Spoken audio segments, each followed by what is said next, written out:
Claro, los espacios del arte son tan atrapantes que cuando uno pone un pie en ese lugar ya es imposible salir. Todo el mundo, el resto del mundo parece deslucido. Y así fue rodando la vida hasta que, desde mi curiosidad, me enteré que iba a haber un grupo de gente que iba a visitar un taller de un pintor.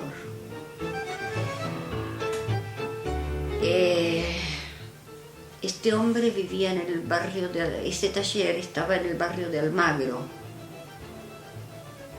Yo vivía en Palermo y después en Belgrano.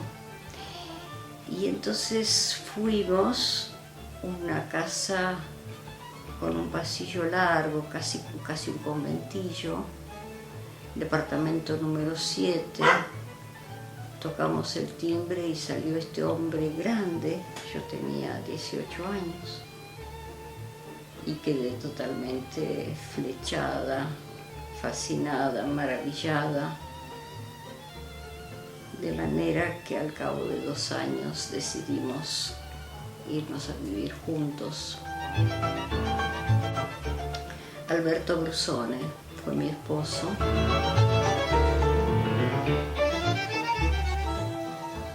«30 años estuvimos casados, tuvimos 7 hijos, nos vinimos a vivir a Mar del Plata, compramos unos terrenos muy hermosos. En la construcción de mi casa y en la construcción de mi familia, yo me acordaba mucho de los relatos de mi padre. Él hablaba de los pinos, del sonido del viento en los pinos, de los pájaros, de los trabajos rurales, de las travesuras de los chicos en el río y en el bosque. Me contaba de su madre, parada en la cabecera de la mesa, de una mesa larga, donde comía la familia y donde también comía la gente que trabajaba en el campo, y ella de pie sirviendo los platos de un recipiente de una cacerola grande.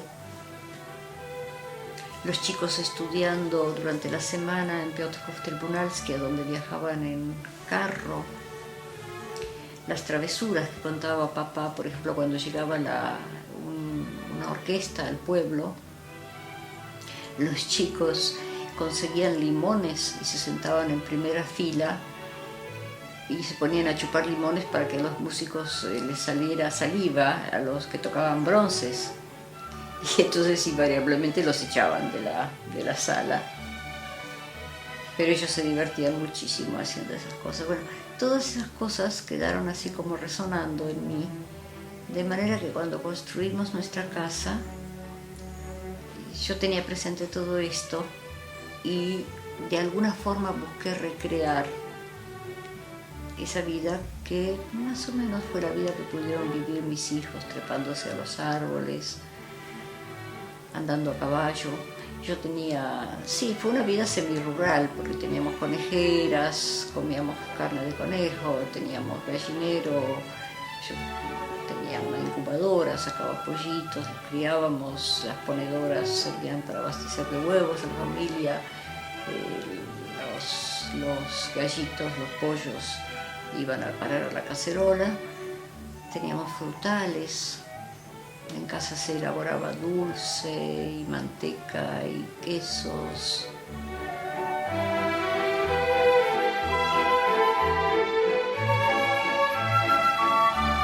Bueno, transcurrió así la vida.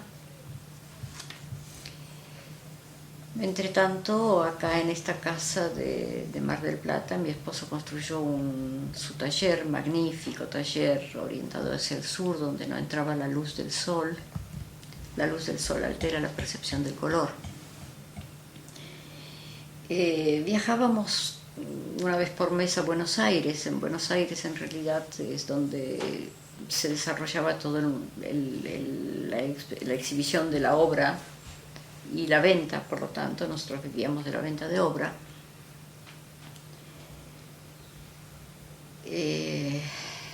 Quedaba relativamente cerca, 5 horas de viaje, y allí también nos proveíamos de materiales. De modo que mi vida siguió vinculada con el mundo del arte, es decir, él pintaba, yo era su modelo, a su vez yo organizaba las exposiciones, me ocupaba de la venta de la obra también, todo lo que eso implica. Hoy lo llaman curaduría. Y ocurrió que la gente, llegó un momento, bueno, los chicos entre tanto creciendo, estudiando, creo que tuvieron una linda infancia. El hecho de vivir en una ciudad, en un sitio cerca de la ciudad, nosotros acá fuimos la 7ª casa del barrio, con árboles que fueron plantados en los años 40, árboles enormes. Esto de poder criarse estos niños en una zona semirural, pero con la cercanía, en 20 minutos estábamos en el centro de la ciudad, con todo lo que una ciudad provee culturalmente, ¿no? Determinó que cada uno de ellos pudiera elegir su propio rumbo en la vida. Y los hay absolutamente urbanos que no saben lo que es pisar el pasto, y los hay que optaron por tareas más campestres. Tuvimos 7 hijos, uno de ellos murió muy chiquitito, ese fue un golpe muy duro que la vida nos dio. Pero bueno, el ser humano supera esas cosas. De modo que tuvimos 30 años de matrimonio.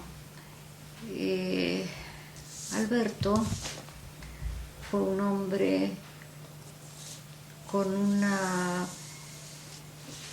clara vocación social, es decir, él desde siempre cuestionó ciertas hipocresías de la sociedad burguesa,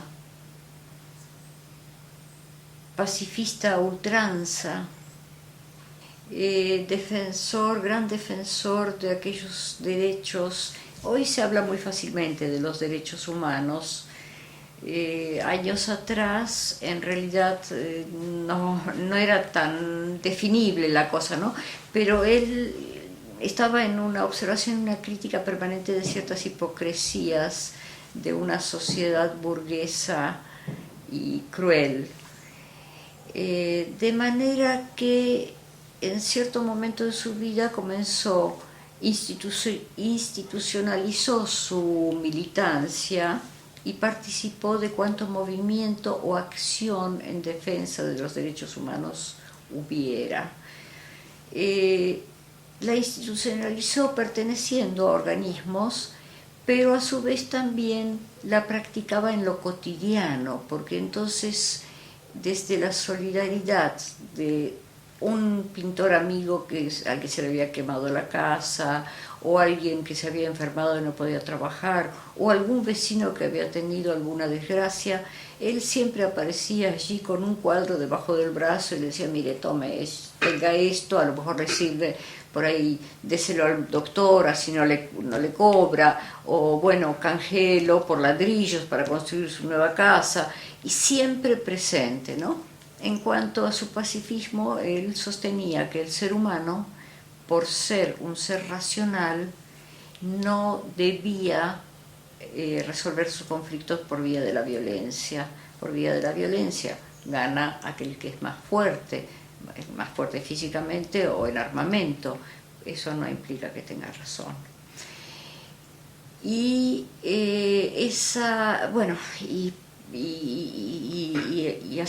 ¿cómo se llama? Acérrimo constitucionalista. O sea, el hecho de que sea pacifista, naturalmente, determina que sea pacifista, constitucionalista, sí o sí. Las cosas se tienen que resolver por la vía de la legislación que está establecida en la Constitución de un país. Si hay algo con lo que uno no está de acuerdo, pues que uno tiene que tener una participación para tratar de cambiar ese punto, esa reglamentación. pero nunca la violencia, nunca la violencia. Bueno, esta posición, este posicionamiento, más una militancia de izquierda, en un tiempo muy difícil en nuestro país, hizo que fuera silenciado por la prensa, que algunos galeristas que manejaban su obra fueran amenazados. Por lo tanto, poco a poco fue lentamente borrado del sistema. Había unas listas negras, bueno, él figuraba entre los artistas, los intelectuales censurados. De manera que esta vida, que era una vida que no era lujosa, era una linda vida, los chicos estudiaban, practicaban algún deporte, estudiaban algún idioma, tenían su derecho a las vacaciones. Por lo general yo los mandaba a la colonia polaca en Córdoba para que hicieran el oído a ese idioma que a mí me costó mucho practicar porque no tenía con quién. Y cambió, todo eso cambió rotundamente, nuestra economía se vino abajo, fueron años durísimos. De todos modos, llegó un momento en que los dos recibimos un anónimo en el que se nos sentenciaba a morir fusilados por el Grupo Cóndor.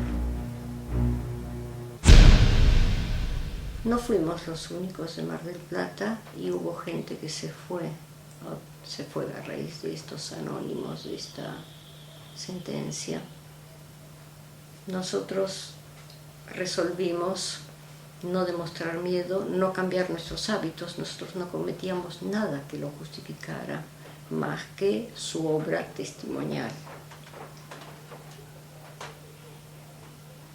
Y resolvimos no contárselo a nuestros hijos para que ellos no tuvieran miedo. Resolvimos no demostrar miedo. Pero te aseguro que es muy feo caminar por la calle con semejante amenaza. Yo me acuerdo que yo sentía como un pequeño, no tenía miedo, ¿no? Pero sentía como un frío acá en la nuca, que yo pienso que era mi forma de expresar el miedo. Bueno, ya ves, no pasó nada. No pasó nada. Después se supo quién era el autor material de esos anónimos. Hoy está enjuiciado, está en España y está enjuiciado.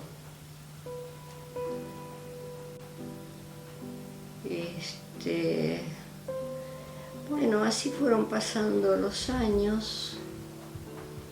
Toda esta situación económica tan difícil hizo que él tuviera grandes dudas con respecto al valor de su obra. El artista necesita de su público. Es muy difícil que un músico se sienta gratificado si su público no lo aplaude. El actor que actuara solo sin la gente que está sentada en el teatro tendría que estar un poco loco. Y con el pintor, el artista plástico, pasa lo mismo, necesita de la aprobación del público, de modo que cuando queda el borrado del sistema, la prensa no lo nombra más, algunos galeristas que tenían su obra fueron amenazados, la gente dejó de comprar su obra, su propia temática, que era la problemática que vivíamos todos. Nadie tenía ganas de tener colgado en su casa aquello que se veía que nos hacía sufrir a todos. Y digo a todos, ¿no? Porque tuviera uno el pensamiento político que tuviera, todos sufrimos, todos acá en Argentina.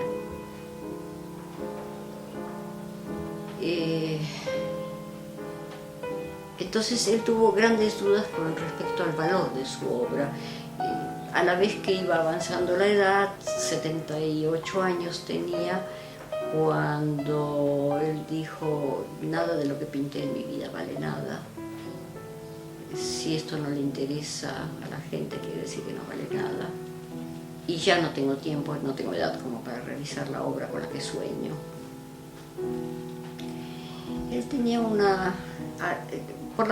era muy disciplinado, venía mi esposo, venía Alberto Brusone, de una familia militar. Y a su vez también él había pasado por el colegio militar. Él estuvo varios años, pero como su vocación era artística, finalmente consiguió la baja, que su madre aprobara la baja, y continuó estudios artísticos en la Escuela Superior de Bellas Artes, recibiéndose de profesor superior de dibujo y pintura.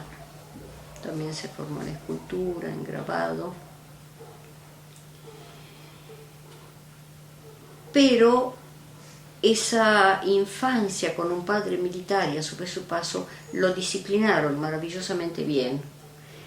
Y esa disciplina la aplicó a su trabajo. Él decía que la vida del artista es tan libre que si no se disciplina la vida se le escapa como arena entre los dedos. Bien, él pintaba, yo le posaba, le modelaba, a su vez yo estaba encargada de la difusión de su obra, la exhibición de su obra y la crianza de los hijos.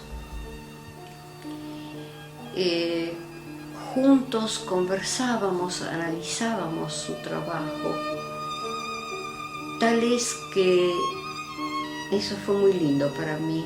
En un momento él manifestó que la obra prácticamente estaba realizada por ambos. Yo sentía eso, pero una cosa que lo sintiera yo y otra que fueran las manos de él las que realizaban la pintura. Pero después de muerto él, yo me encontré con un escrito donde él decía: la obra en realidad está hecha por los dos, por Magda y por mí. Eso fue uno de esos premios que la vida le da a uno, que uno no espera. Además de pintar, que él pintaba por las mañanas, después de haber hecho su desayuno, su gimnasia, ya te digo, con un rigor casi militar, ¿no? Con un desarrollo de determinadas problemáticas en la pintura. Por la tarde, después de haber almorzado, los chicos llegaban del colegio, él lavaba sus pinceles, se lavaba sus manos, se sacaba su delantal y dormía su siesta como buen provinciano, como buen hombre nacido en la provincia de San Juan, para quienes la siesta es sagrada. Dormía su siesta y a la tarde, todos los días, se encerraba en un artillito que tenía, donde leía y escribía.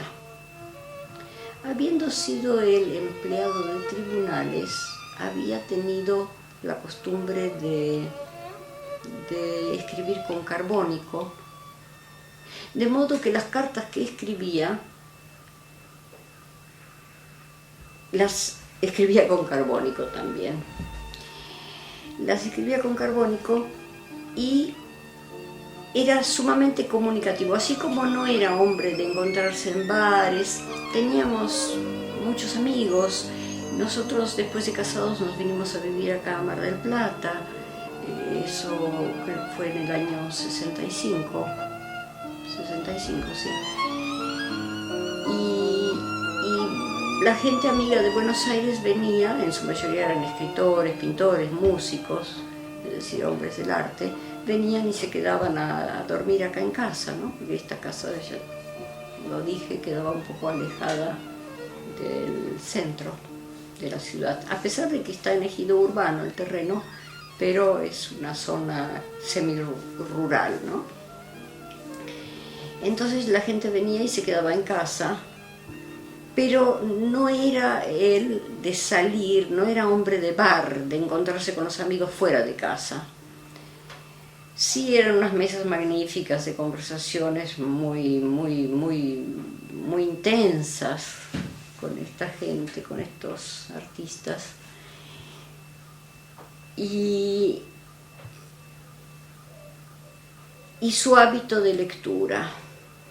Entonces, luego la comunicación era por correo, por cartas, comunicación epistolar, no solamente con los amigos, sino que también él de repente leía un artículo en el diario y le escribía a esa persona, a quien había escrito el artículo en el diario. Se enteraba de algo que hubiera pasado y escribía una nota y la publicaba en algún periódico o en alguna revista. Era sumamente comunicativo, pero desde el papel. Esto determinó que se fuera formando acá en casa un archivo documental sumamente interesante, de personajes con la presencia, con el testimonio de personajes que hoy son personajes claves de nuestra cultura.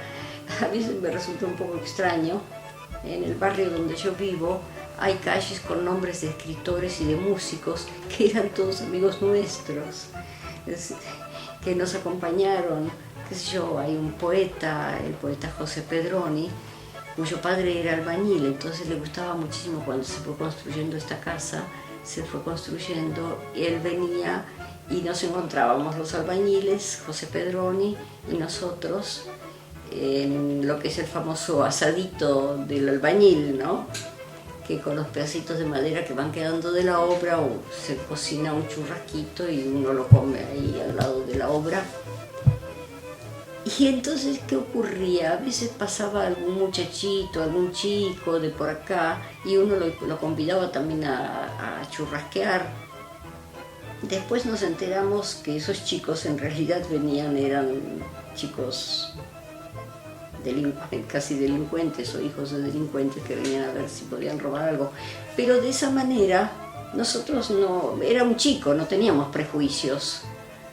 Entonces, esos mismos chicos, después cuando crecieron, siguieron viniendo a ver pintura, pedían ver lo que pintaba Brusone, y fueron excelentes vecinos para nosotros, o sea, fueron nobles con nosotros. Ahí es cuando yo planteo la responsabilidad enorme y la importancia del primer gesto, no tener prejuicios, ¿sí? Era un chico, a ese chico se lo invitaba. Ese primer gesto humano de invitar a un chico determinó que después ese chico de grande, a pesar de provenir de un ambiente tremendo, tuviera un costado de conducta noble. Y entonces se va generando una rueda. Algo sucede, algo consigue cambiarse, poquito, pero se consigue cambiar.